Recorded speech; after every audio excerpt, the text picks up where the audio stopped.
It is inherently wrong to stifle.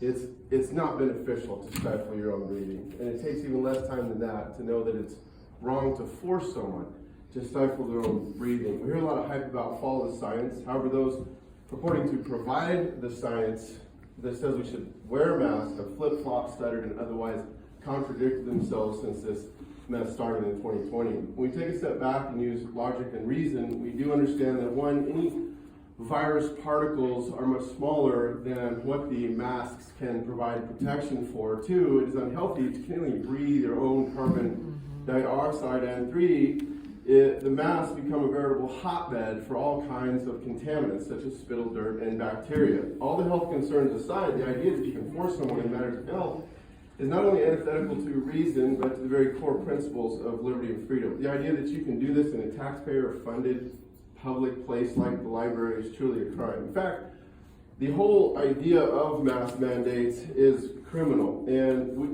many of us have been standing against this stuff from day one. I've had a lot of different conversations with people. One experience was I went into the Panda Express to get a meal, and about the end of the line, I was there, and the owner came out to harangue me about not wearing a mask. And so he wanted to tell me it was a law. I said it's not a law, and I wanted to use this example before I left. And that was that it would be like telling me to eat a whole jar of Kung Pao peppers in order to shop here. Right? I'm your biggest advocate for private property, and no shirt, no shoes, no service. We want to have a good experience in the store. What you don't have the right to do is tell me how to run my health. You don't have the right to tell me to wear a mask. You don't have the right to tell my children to wear a mask. When it comes to this cold virus, it has 99.9% survival rate. Being afraid of it is what's causing most of our problems. Obviously, there's no way some 700,000 people have died from it. Those numbers have been conflated with diabetes, lung disease, and cancer, which are the real killers. But you know what is the problem? It is the mask. Because the masks exacerbate any of these matters of ill health. We see massive spikes in bacteria-induced pneumonia precisely because of the mask. They're not good. There was a test that was sent in to Florida University by parents who sent their kids' mask in, and it was lab tested. And they found on it pneumonia, tuberculosis, keratitis, and E. coli. Ladies and gentlemen, I am a Christian, and like so many other my brothers and sisters, we will continue to stand against these illegal mandates, and we strongly encourage you to cease and desist. We know that if you want to wear a mask, go ahead. You're breaking my heart, but go ahead. But you're not going to force us to wear masks. We don't, and you're not, in Christianity we have a doctrine, it's called the doctrine of interposition. And it's not violent, it just takes a position. And we're interposing ourselves between illegal mandates and the people. The three Hebrew children that were taken into captivity in Babylon, they interposed themselves. Thank you. That is 3 minutes. Thank you so much for your comment. Okay, thank you.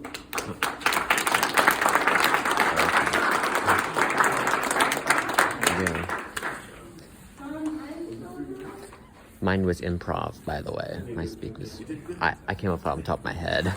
I can see it. I couldn't write a speech.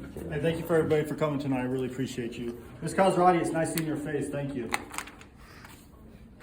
I've been told that the library board positions are designed to be nonpartisan because your sole job is to run the library and not be political. I've been coming to these meetings since October. Nothing about this board is nonpartisan. Every meeting oozes your political views. From mask hysteria to Fauci science and sexualized literature. You're elected to represent us, but you don't. You represent control and government overreach. Once again, we find ourselves here addressing this board, demanding your COVID policies be removed. We have sent emails with our views, links to studies and articles, and the majority of what we get back is a copy of a posted response. Doesn't seem to be the best approach for elected officials. As we speak, Northern Ireland, England, Connecticut, Oregon, Delaware, New York, New Jersey, Illinois, Rhode Island, Massachusetts, and yes, even California are in the process of removing COVID mandates.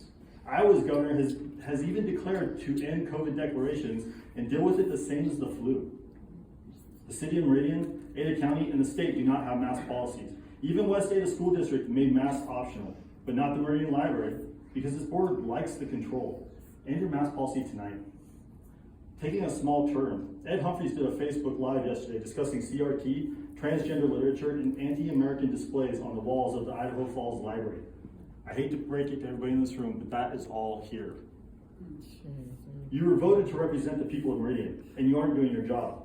You represent yourself and your political agenda. That needs to change. Your policies are forcing the staff to discriminate and peddle pornography. I challenge everyone here to go into the teen center or children's center and find a book that is pro-American or pro-capitalism. Try to find a book that is conservative-based or supports Christian values. You won't find it. It's time for the Meridian Library to stop the madness. Remove your mask policy immediately. Remove your anti-American literature. Remove all your sexualized literature in the teen and children's area. It's time for you to represent us.